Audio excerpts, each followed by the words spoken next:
Thank you so much for joining today. This is our community forum for the wisdom study for January 2024.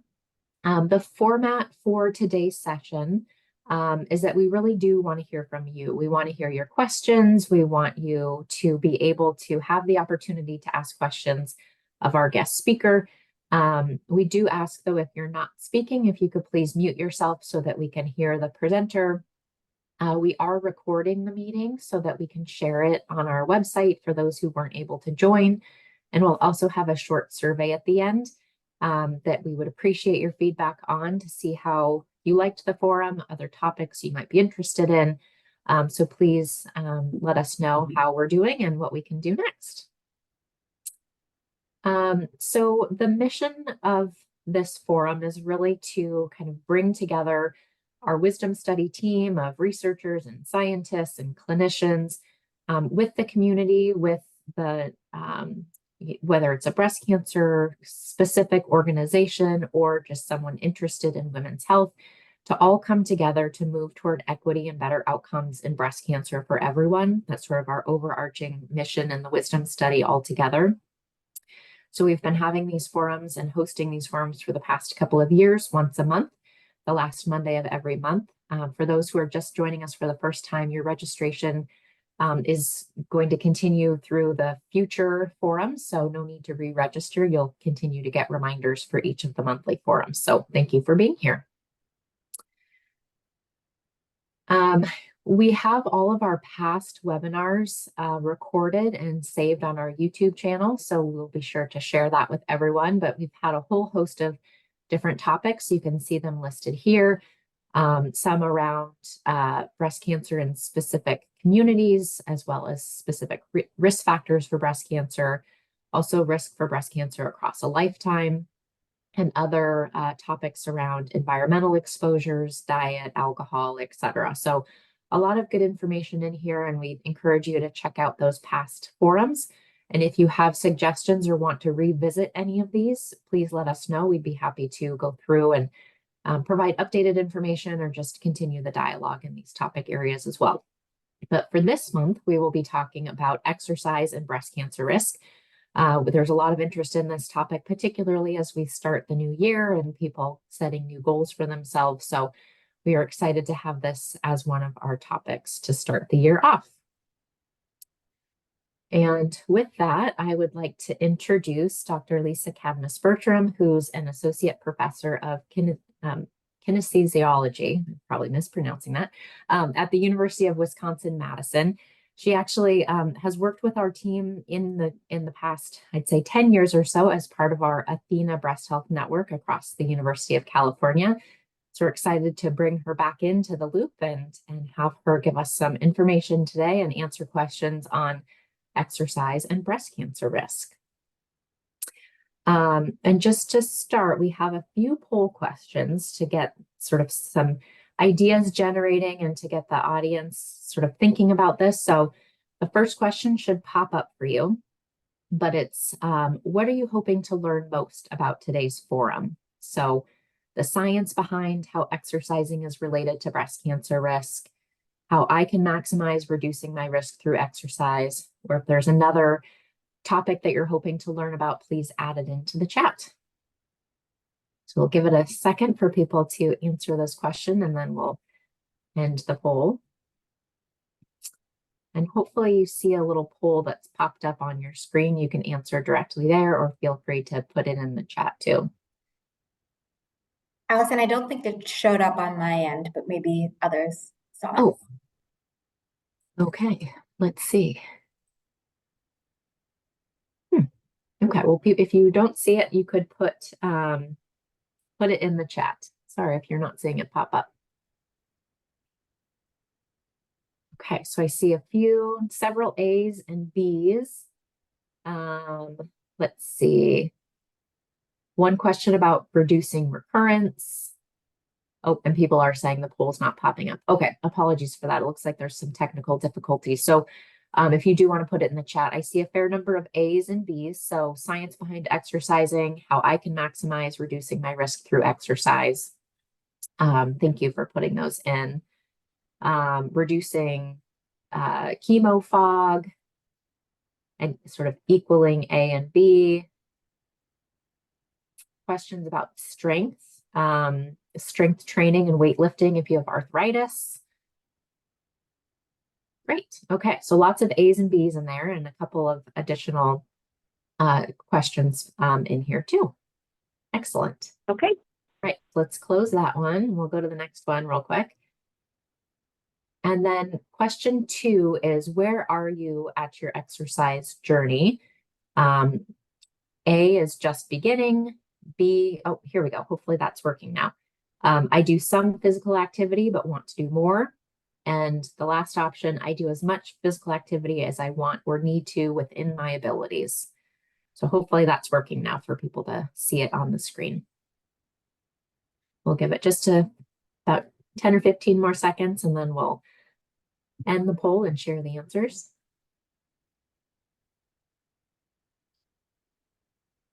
Great. Okay, let's end that. Looks like most people have responded. So majority of people do some physical activity but want to do more. Second up is, I do as much physical activity as I want or need to within my abilities.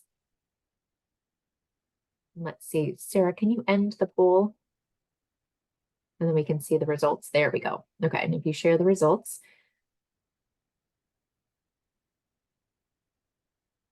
Okay, and then the least frequent is just beginning. So it seems like most people are somewhere on an exercise physical activity journey, which is excellent. Great job. We'll talk through sort of the benefits of that and other tips. All right, and there's one more question. Last one, how often do you do strength training, working all of your major muscle groups? So A is rarely or never, B is once a week, and C is twice a week or more. So you should see that pop up.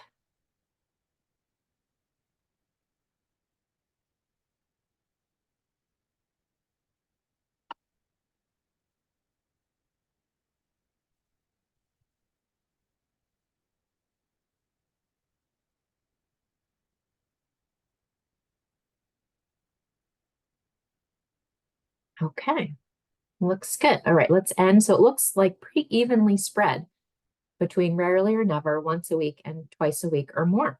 So we'll dive right into the presentation. We'll have Lisa present some of the answers or some of more information to supplement these questions. So with that, I'd like to introduce Dr. Lisa Cadmus-Bertram. If you do have questions, I'll facilitate. She was having a little technical difficulty, so is not able to probably see some of the chat questions. So I will help to facilitate, and please do put your questions in the chat. Raise your hand, and we'll try and pause throughout to make sure we answer people's questions as well. All right, go for it, Lisa. Thanks so much. I'm so pleased to be here with everyone tonight, and I apologize that you can't see me, but I think that this will work out just fine. As mentioned, I did used to work on Athena. I worked on Athena from, I think, 2009 to 2014 and was at UC San Diego before I moved to my current position at the University of Wisconsin-Madison. I'm an epidemiologist by training, so I've been working on physical activity and its association with breast cancer risk and breast cancer survivorship for a little over 20 years now. And when I started, I was in my early 20s, and I was very, I didn't grow up in a family that exercised at all, and I kind of got into it a little bit late in my late teens. And being physically active just really changed how I approached a lot of things in life and how I set goals, and just benefited me in so many ways beyond the physical that I really got passionate about that and was looking for a way to research that, and kind of stumbled into the breast cancer field because of the mentor that I found to work with on physical activity. And then as the years have passed, I've had multiple family members go through breast cancer, and now, you know, I'm older, I'm a mammography patient myself, I have daughters, and so it's all, you know, becomes so much more personally relevant to me on a different level. And I just enjoy this field so very much. So if you go on to the second slide, breast cancer is a very common disease, as most of you know. we have more and more women being diagnosed with breast cancer in the U.S. every year, in part due to our population getting older and better adherence to screening mammography. So those are both okay reasons for breast cancer incidence to be going up. Currently, there's 4 million women in the United States who have had a history of breast cancer, and we have almost 290,000 more women who are diagnosed each year. All of this adds up to about a 1 in 8 lifetime risk for each individual woman of developing breast cancer at some point in the future. One of the good things, areas where there's been a lot of progress is in breast cancer treatment and survival. So even though the incidence of breast cancer has been steadily creeping upward, the mortality rate of breast cancer has been going downward over the years, and I expect will continue to do so. We have many more women living with breast cancer or with a history of breast cancer for much longer than we have in the past. And this talk is mostly about physical activity and breast cancer risk, but I heard at the beginning that there were some questions about recurrence, brain fog from chemo, so I'll try and tuck in some gems. Actually, I work more in survivorship than risk, so I'll try and tuck in some information about that as well. So if you move on to the next slide, breast cancer is really largely a disease of aging, and the risk of breast cancer increases quite precipitously throughout middle age and our early senior years. So you can see in this graph, these are data from the American Cancer Society, that the risk of breast cancer really peaks in our early to mid 70s.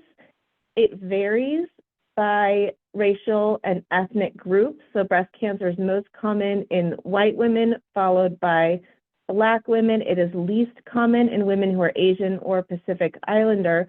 But regardless of race or ethnicity, the pattern with age really kind of follows this same shape here. So risk very low in the 20s, just kind of skyrocketing through the 40s, 50s, 60s, and then tapering off into late older age.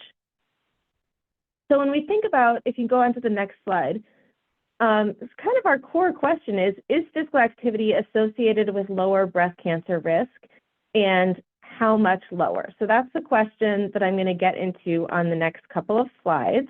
You can move on to slide number 5.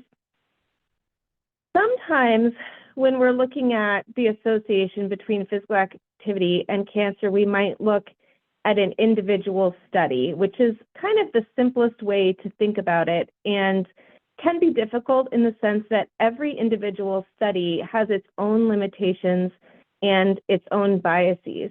So sometimes it's more helpful not to look at just one study, but to come up with a global or systematic approach to look across a whole bunch of different studies.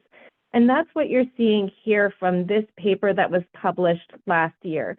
So these researchers combined the data from 35 different studies that had all looked at the relationship between physical activity and the risk of developing cancer, breast cancer, and they put them all here on this scatter plot here that you see. And each of these little plus signs that are in little pretty rainbow colors is a different research paper or research study. And you can see there's that red dotted line that goes right across the middle horizontally.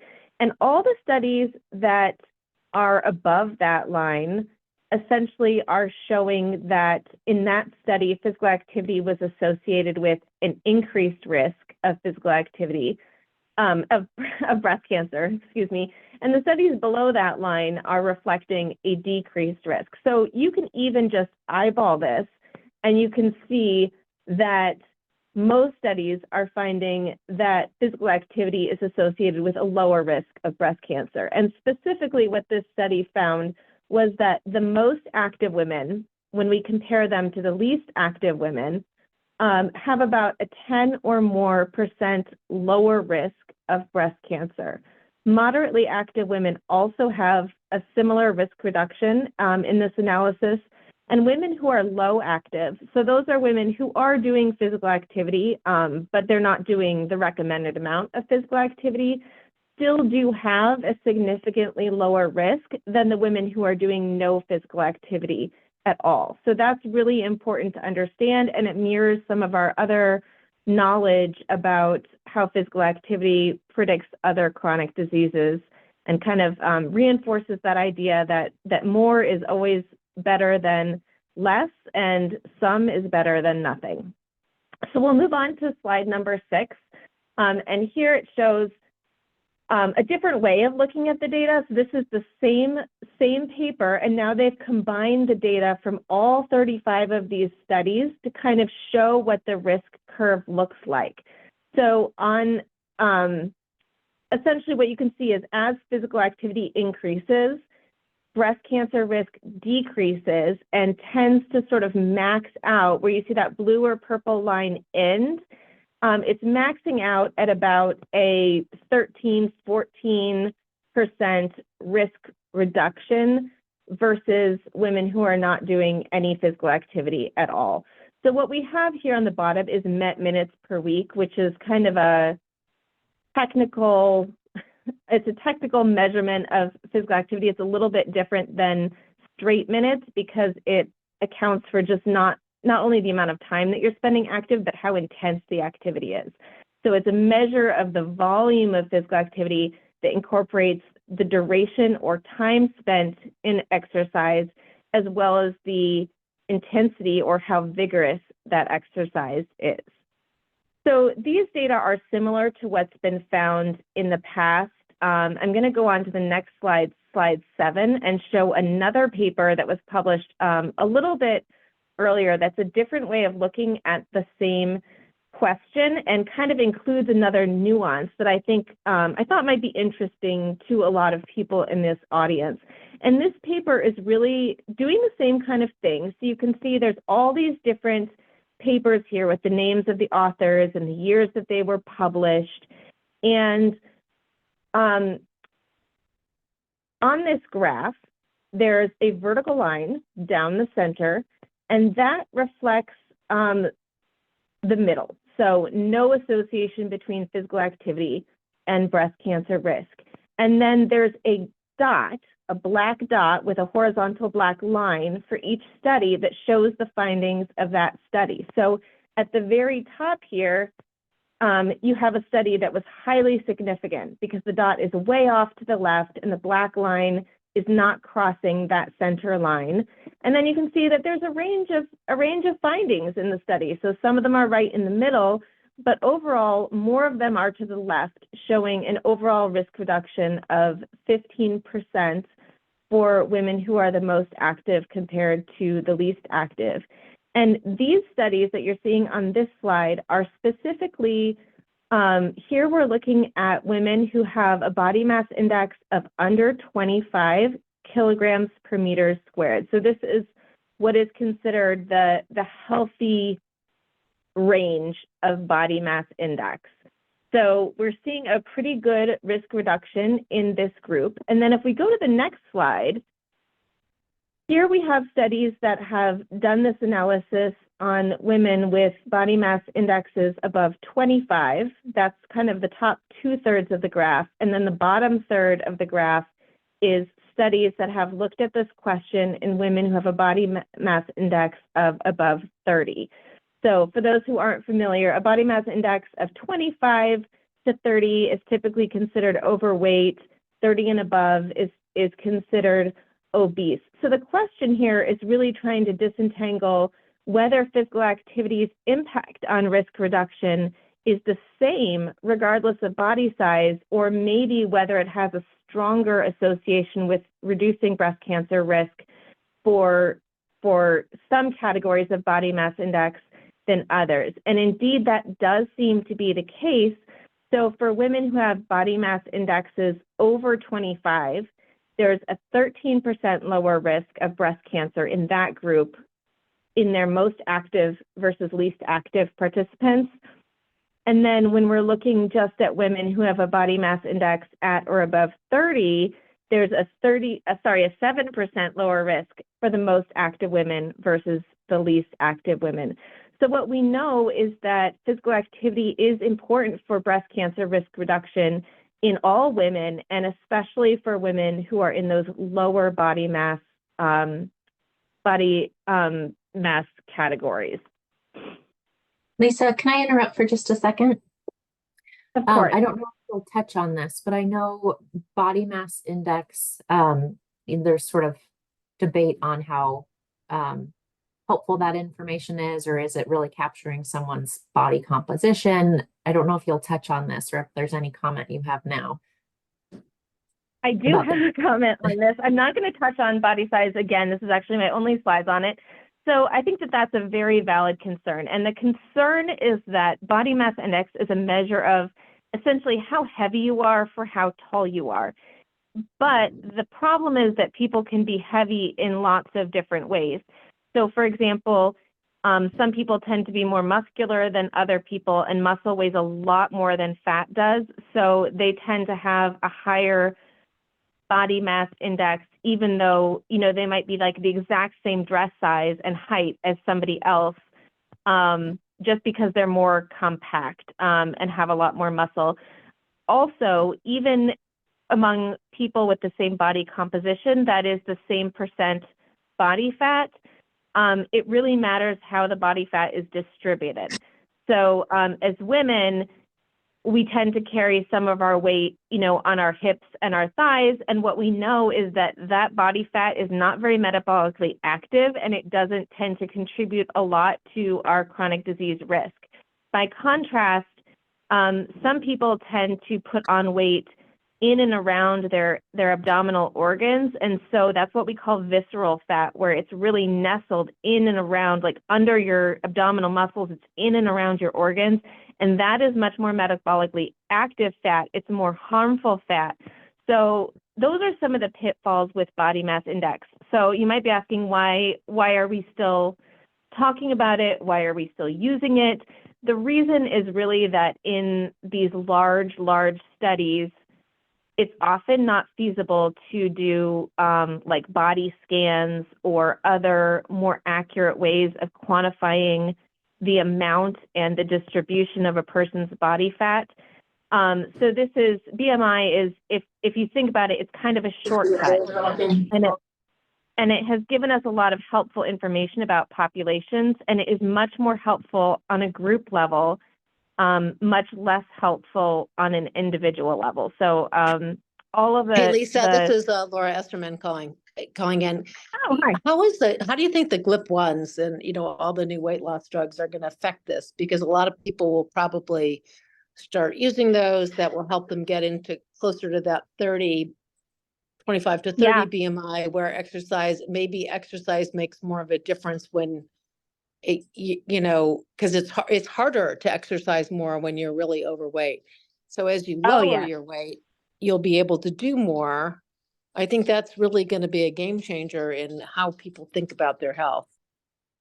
I think it absolutely could be. I think there could also be some headwinds blowing the other way. For example, if people are on these drugs and they're not feeling great all the time, if they're nauseous or just, you know, it doesn't make everyone feel great. So I think it could go either way, but I do think that it could help a lot of people to kind of lose that bulk of the weight that gives them some of their functional abilities back and makes exercising feel less burdensome and, you know, more enjoyable again.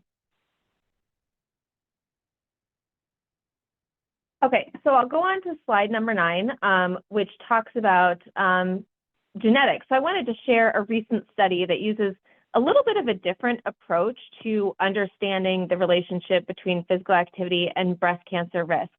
So this study uses what we call SNPs.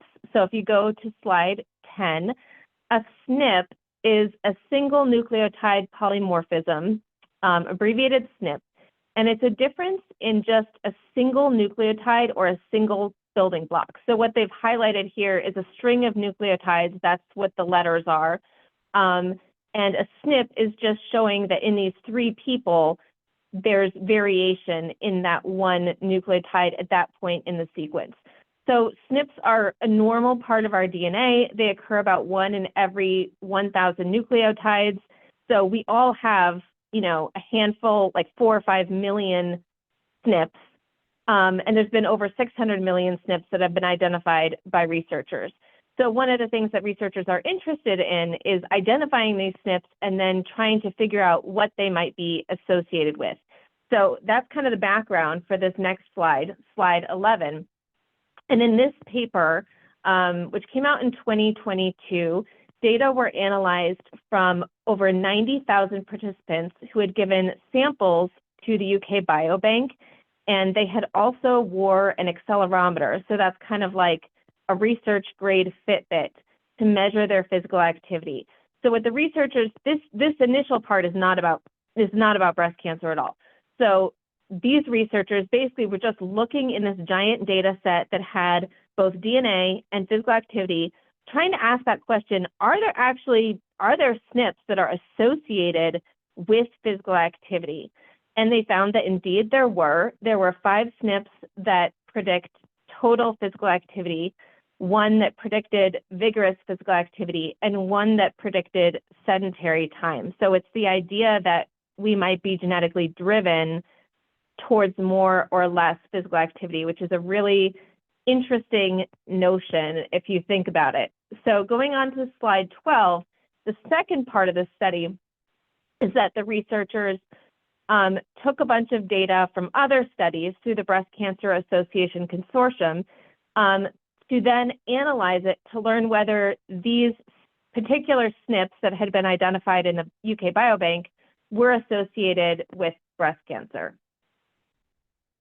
So going on to slide 13, what they found was that they looked at three different aspects of physical activity. So they looked at total physical activity, vigorous physical activity, and sedentary time, because that's what the SNPs map onto. So greater genetically predicted physical activity based on that panel of 5 SNPs was associated with a 52% lower risk of breast cancer. And they looked across all the different, ER positive or negative, PR positive or negative, different stages, different grades, menopausal status, and the results are different. Of course, the numbers are somewhat different across all of them, but these genetic markers did predict lower risk across all of these different factors, and the data are more similar than they are different, which is kind of interesting. When they looked at vigorous physical activity, there was not really strong evidence in the study to suggest that the SNP that predicts vigorous activity was associated with lower breast cancer risk. And then when they looked at sedentary time, greater genetically predicted sedentary time, which is sitting time. It's not your sleep, it's the amount of time that you spend sitting in the car, at your desk, watching TV, things like that. So greater genetically predicted sedentary time was associated with a 50 to 75% higher risk of breast cancer, with some variability around subtype, grade, and stage, and so on. So these are very strong results. So I'll give you just a caveat that there's a lot of uncertainty around them. So there's these are the estimates, and then there's a window around them. And maybe the real answer is higher or lower than this. But what's important about this study is that it's a new approach that doesn't rely on asking people to remember how much physical activity they've done over their lifetime, which is a very difficult thing for people to be able to report accurately. And it's one of the real limitations of all of the other studies in this area, is that they're all typically, most of them are relying on people's own reports of their physical activity. And as we know, with something like cancer risk, it's not just your lifestyle over the past 6 months or the past year that's relevant. It's really your lifestyle over many years or even decades. So this is kind of just an interesting and novel approach that I wanted to share that you might not have seen before. And Lisa, just to chime in real quick. So Yeah. in Wisdom, I think we spoke about this, but we are, for everyone in the personalized arm of the study, we have a panel of 9 breast cancer genes. And then we also have a panel of SNPs, as you're talking about. Up until about June of last year, we were only getting breast cancer SNPs, but now we're getting low pass whole genome sequencing. So that's like 20 million SNPs.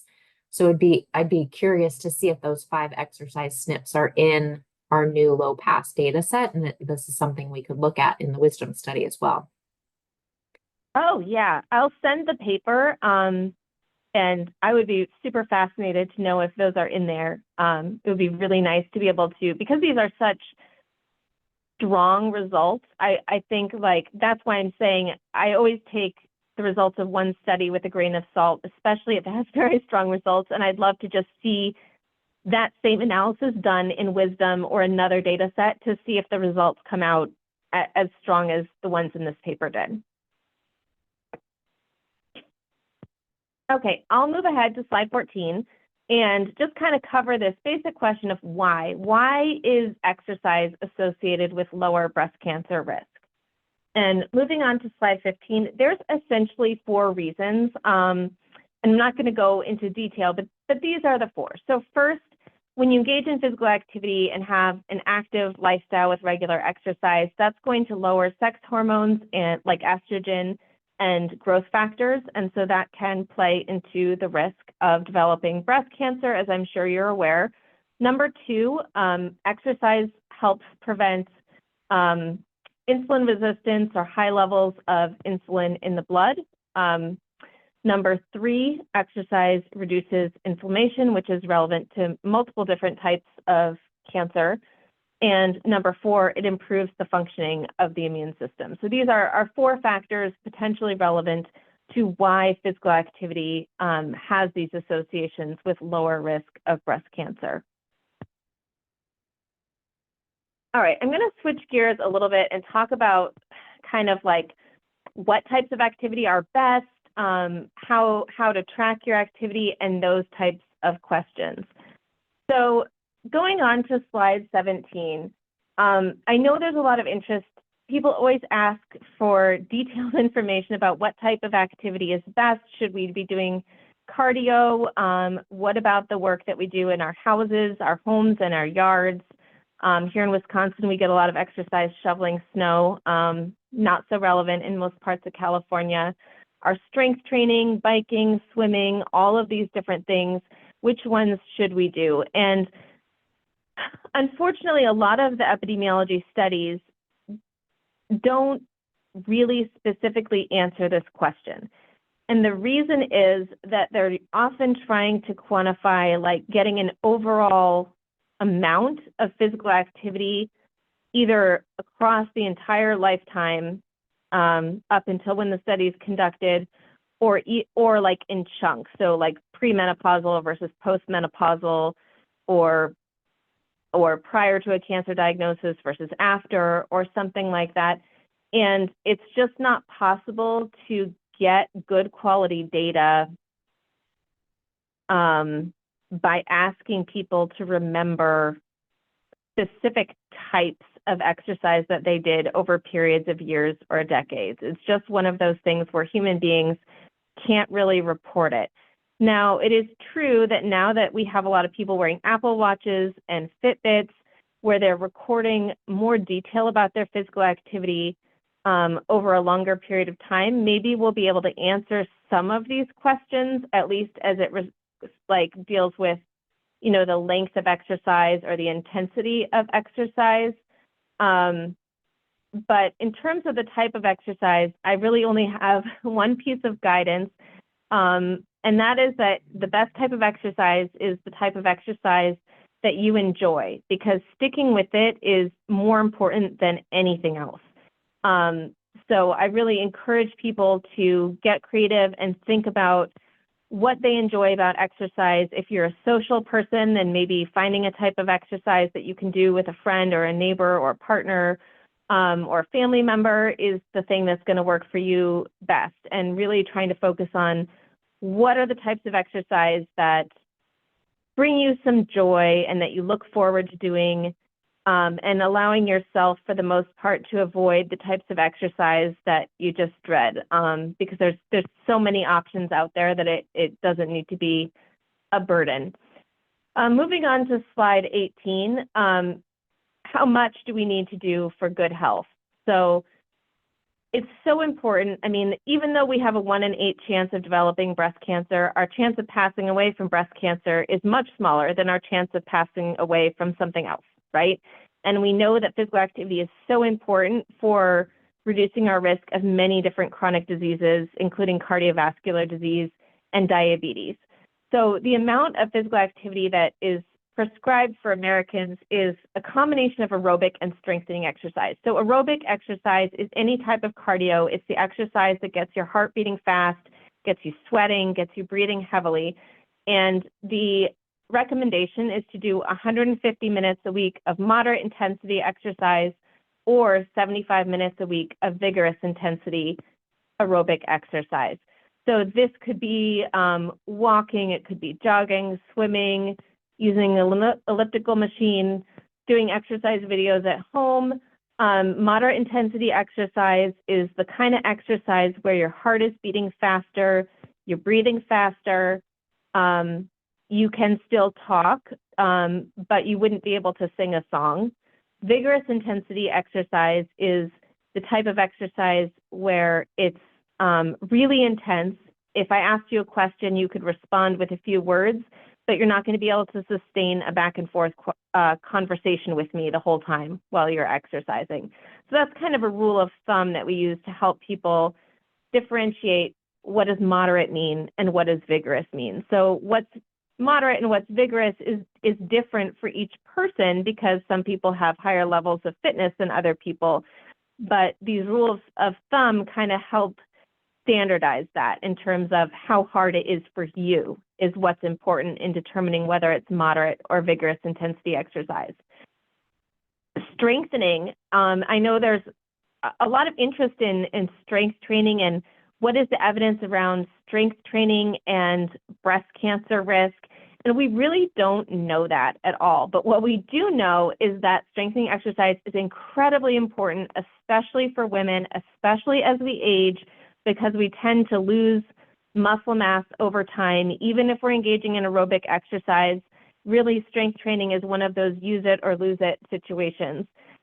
The guideline is to do strength training twice per week, targeting all your major muscle groups. And strength training is actually one of those things that's, I think, maybe a little harder for people to get started with on their own, especially if they don't have the knowledge of what exercises to do or they're unsure about what equipment they need or how to make sure that they're using the proper form so that they're getting the intended benefit of the exercise and not at risk of injuring themselves.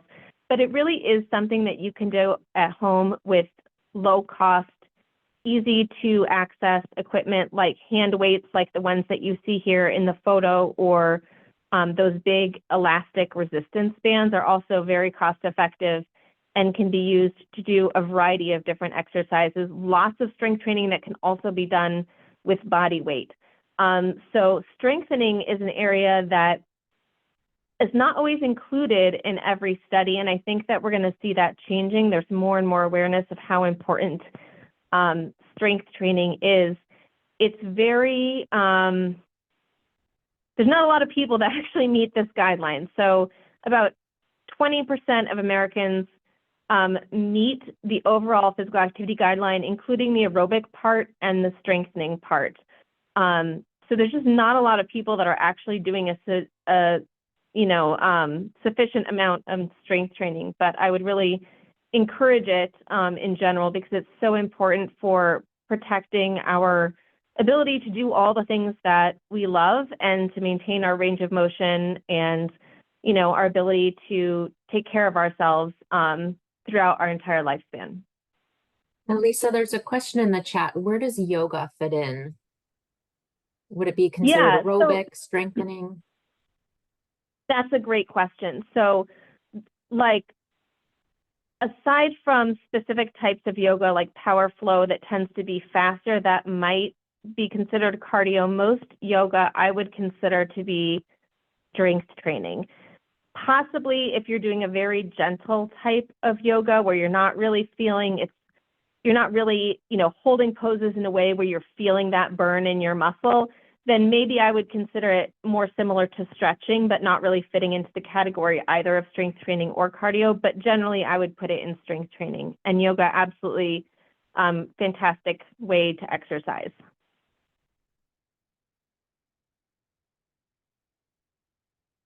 Okay, so on slide 19, talking about how we keep track of our activity. And there's a saying in the corporate world, what gets measured gets managed. And I think that that has been shown to be true in research about how people do different health behaviors. When we look at what makes people successful with changing a behavior like diet or physical activity, the number one factor that predicts success is tracking that behavior. So if you're thinking about tracking your physical activity, there's kind of different ways that you could look at it, especially if you have a wristband or something and it can give you the number of floors that you climbed and the distance that you traveled. It can be a little overwhelming about what things to look at. So there's really only 3 things that I would recommend considering paying attention to. One would be minutes of exercise. The second one would be steps, and the third one would be intensity of exercise or heart rate. I'll go on to the next slide. So for those who use fitness trackers or are interested in fitness trackers, there's many trackers to choose from. And one thing that I think is important to know is that even the basic fitness trackers and watches all have the features that most people will need. So every year, Fitbit needs to come out with new models of fitness trackers so that people will have something new to buy. But all of the stuff that was important is already there. It's always there in the cheapest models. If you have a heart rate sensor, that's really all you need. So there's no need to go for the top of the line device. The key to success is to really engage with the tracker and its app and revisit your goals frequently. So obviously you can't just put it on and it doesn't do the work for you. You still have to do the work. You need to check in with it throughout the day and set both short-term and long-term goals. So for example, having a sense of each day for what your exercise goal is, and maybe for me, I've had a longer day and my exercise goal today is not to do any formal exercise, right? That's my goal, but that's part of my weekly goal. So I did exercise yesterday. I am going to exercise tomorrow. And so it's a process of getting in the habit of planning your exercise so that it fits in around all the other competing demands of your life. I'm going to go on to the last slide, which is slide 21.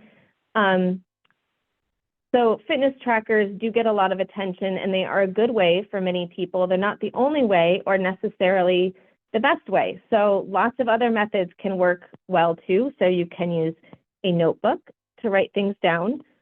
You can use a calendar to write things down. These are really great approaches for the types of activity that you do in chunks. So like I did my strength training. I went to a yoga class. I walked 30 minutes this day and 20 minutes the next day and 40 minutes the next day and 15 minutes the next day. So all of those methods, like types of exercise, are really lend themselves well to just honestly writing them down. And for some people, that's more effective and more appealing than having the technology do the work for you. The chart on the right is how I actually do it. So I go to gym classes, and my goal when I signed up for this exercise class was to stick with it until I've attended 200 classes. It's a workout that includes cardio, which I enjoy, and strength training, which I really I just like it. So it takes some stick with itness, I guess, for me to motivate myself to do it. So I set myself a goal of I will do this, 200 classes, which will take me, obviously easily over a year to get through this. But I actually have this chart printed out on paper, and it's stuck to the wall by my garage door, and I just write on a Sharpie the date for each box. So yesterday was day 37, and I'll be working on this throughout the rest of the year and beyond. So I encourage people to get creative and figure out what kind of approach of physical activity and tracking their physical activity works best for them. And that's all I have, and I'm happy to discuss or answer any questions. Thank you, Lisa. I did ask some of the questions that were in the chat already, but if people have more questions, please enter them in or feel free to speak up. There was one comment about doing weight-bearing exercise. This person has osteopenia. So I think, like you said, any exercise, and particularly weight-bearing exercise, strength training is good as our bodies age and body composition changes. Yes, absolutely. Any other questions? Yes, I see a question in the chat. Or it's not in the chat, sorry. Yes, go for it. Hi, wonderful topic discussion. Really appreciate it. I have two questions. One is the SNPs. Can we test them ourselves? Is there a way for us to know the exercise ones? And also, I'm sorry, I missed the requirement for strength training, the minimum. Thank you. Yes, so I'll start with the strength training. So the recommendation for strength training is to work all of your major muscle groups at least 2 times a week. It does not, more is definitely better. 2 is kind of the minimum, and it doesn't have to be everything on the same day. So for example, you might want to do your upper body one day, your lower body the next day, and then later in the week, do another day of upper and another day of lower. So it doesn't have to be all major muscle groups on the same day, just that each group gets worked twice a week. Okay, so the second part of the question was, if we suspect that there are these SNPs that are associated with physical activity, can we find out what they are for ourselves? I don't think there's really, I think the answer is probably no, unless you're in a study that's measuring those specific SNPs and returning results to participants. So I'll lob that one back to the Wisdom team in terms of, it sounds like we're not sure whether those SNPs are included in the ones that are being measured in Wisdom. Do you return results to participants? We return, so we combine our SNPs into a polygenic risk score, which is tailored to predicting risk for breast cancer. We'll look to see if those 5 SNPs are in our low pass whole genome panel. And we can work with the researchers to see what is appropriate to report back to someone in a study as well. I think in usual clinical care, usually SNPs and polygenic risk scores are not reported back in standard clinical care. They're still part of the research environment and trying to understand their role and how they predict risk. So that's part of what we're trying to learn in Wisdom, is what role do they play in predicting breast cancer risk, the ones that we know are related to breast cancer. So similarly, we can look in to see if there are exercise specific SNPs that we're already gathering for Wisdom, that and work with researchers in this area to see what would be appropriate to report back. Yeah. Well, now that we know about them, Yeah. we could think about reporting them back, but we didn't know about them before, but we have the low pass whole genome. So this is something we can look into and try and do, which is very exciting. So it's good to know about it. So thank you for letting us know. Very exciting. Yeah, it is very cool. I haven't seen a physical activity study like this before, so it was a cool one to find. Sorry, so this is only for participants who have provided specimen to the study Wisdom? Yeah, but everyone's going to have the chance to rejoin Wisdom and get their low pass whole genome done, right? Because that's the next version of Wisdom. So very exciting.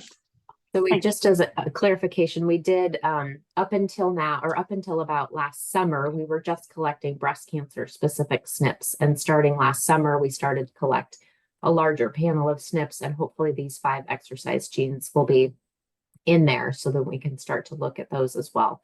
And Laura just mentioned that for those people who joined Wisdom in the first phase, so between 2016 and 2023, we'll start to invite those people to participate in the next phase of Wisdom, where we can get that larger panel of genetic information and start asking more questions to understand risk better. One other question in the chat is, how important is VO2 max for fitness measurement? And if it's important, where can you get it done? That's a really great question. So Most epidemiology studies do not include VO2 max because it's expensive and difficult to measure. It's a lot easier to just give people a questionnaire and measure their physical activity. So for those who aren't familiar, physical activity is a behavior, right? It's something that you do. VO2 max has to do with your maximal lung capacity. So it's a measure of physical fitness. So all of us have a maximal lung capacity. That's like kind of how hard our lungs can work, how fast can they take in oxygen. And we all have the ability to improve our lung capacity, through exercise training, right?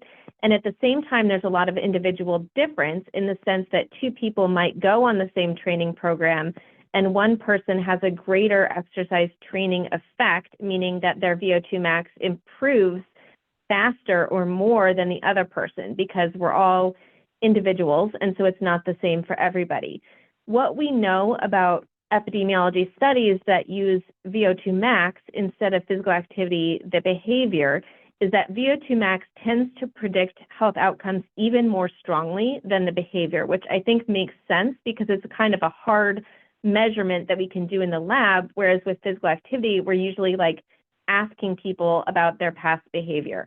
So I think VO2 max, I don't know if there's data specifically about VO2 max and breast cancer risk. However, I would say that lung capacity and VO2 max is very important to our overall health, especially as we get older and we want to preserve our abilities to be active and do all the things that we want to do. So if you're interested in increasing your VO2 max, that's where especially doing vigorous intensity exercise is very beneficial. So it doesn't have to be sustained. If you've ever heard of something called HIIT or high intensity interval training, it's the idea that you can do workouts where you might be working out as hard as you possibly can for a minute or 2 minutes, and then having some, more light intensity activity for a couple minutes and going back and forth. And that's a very efficient way to kick your heart and lungs into gear and to give them a strong training effect without having to, you don't have to be doing maximal intensity exercise for sustained periods of time in order to do those benefits. So if you're interested in, what could I do to increase my VO2 max or my lung capacity, that's a really good place for many people to start. So the second part of this question was, if I'm interested in finding out what my VO2 max is, where can I go? And I know there used to be an exercise testing center at UC San Diego. I'm not sure if there still is or what it's like at the other UCs.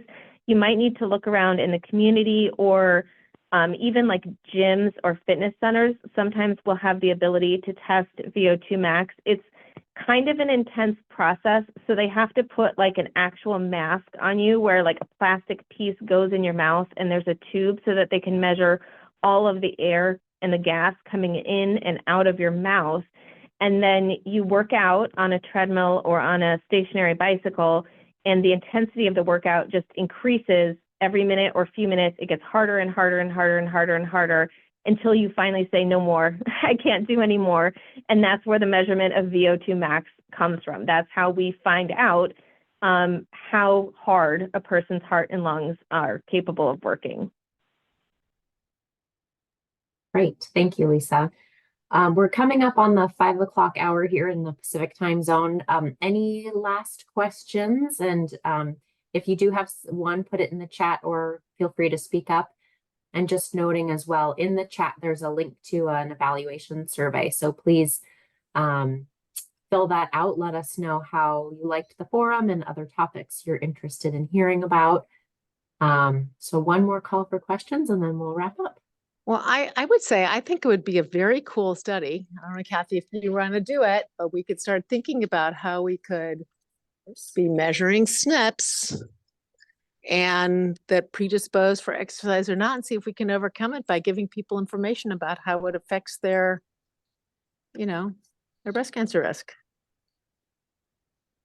Yeah, it's such an interesting thing to think about, sort of genetic predictors of behavior, right? And the idea that we might be genetically predisposed to behave in one way or another, which is, I think, something we're all familiar with already. We all understand that some people, for example, might be genetically predisposed to like alcohol use or a behavior like that. And this is very different because it's not related to addiction, but it kind of helps us understand that there's these two pieces to it, right? Like we have our genetic, we might have a genetic predisposition to be more or less physically active.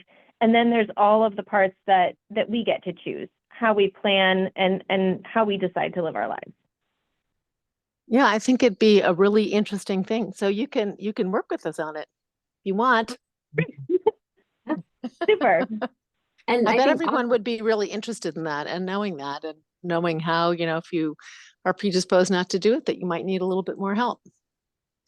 Yeah. And it kind of, I think, might help people to understand themselves and kind of help them be like, this is why, actually I have a sibling who hates to exercise and has always hated to exercise. And I would just love to know if we have different SNPs, because it's definitely a different experience and maybe requires different approaches. I think you guys better both into that habit. join the wisdom study. That's right. I think and one of the questions that just got asked was around recommendations for sustaining motivation. So going from fear or happiness to something more quality of life related, of wanting to live better and feel better versus kind of doing exercise out of fear type of thing. Yeah. Okay. So the number one thing that I think is most important for motivation is to find something that is like something that may or may not happen 20 years ago, 20 years in the future is not really an effective motivator for most people, even if that thing is very scary, which breast cancer is for many people. To motivate yourself based on something that's going to be very near term. So how good you're going to feel afterwards, how proud of yourself you're going to be. Try to, when you exercise, make note of what you like about it, what makes you glad that you did it, and remember that for next time, because those short-term things, that you feel like it helps you get out of your head, it helps you stop thinking about, whatever you're stressing about in your life. Those are the things that I think are more helpful for people motivation-wise than fear of distant potential health outcomes. The other thing I would say with motivation is to understand that it fluctuates and that you will have lapses, and that's normal. So one thing that I see, I do a lot of exercise interventions in women who've had breast cancer, and observation is, I think, general to humans, not specific to breast cancer, but that it's surprising how often people who are doing very well with their physical activity fall off the horse due to something. They get very busy, they have deadlines, they get the flu, their kid gets sick, they go on vacation, whatever, all that stuff. So we fall off the horse on a regular basis. And what predicts long-term success for a lot of people is there's a huge difference between the people who get right back on and the people for whom that jolt or that disruption in their habit then kind of sticks. So they had the flu 3 weeks ago, but they haven't started exercising again. So that's another thing that I would think about is when those disruptions happen, don't blame yourself, don't feel guilty, just accept it. But in the back of your mind, be coming up with a plan. Okay, when I get through this, when I get through this cold or this flu, or I'm back from vacation, here's my plan to ramp back up. That's great. Excellent. Well, I think that's a great place to stop. I know there's one more question in there about time, but I will forward that to Dr. Cadmus-Bertram and get that answered for you. So I think last question around what would you like to hear next? The poll should have popped up. Please let us know. This idea around SNPs and exercise is a new one. I think for all of us would be super interesting to learn more about as well. But if there are other topics here listed that you would like to prioritize, please mark your response. And if there are other ones you'd like to hear, please add them to the chat. And with that, I just want to say a huge thank you to Dr. Lisa Cadmus-Bertram for joining us. It's great to get reconnected and excited to find these new opportunities to work together. And also thank you to everyone who joined. This was a great group with really great questions and really appreciate your engagement. Thanks so much, Allison, and thanks everyone, and we'll see you next month. Thank you so much. Thanks, everyone. Have a great night. You too. Bye. Bye.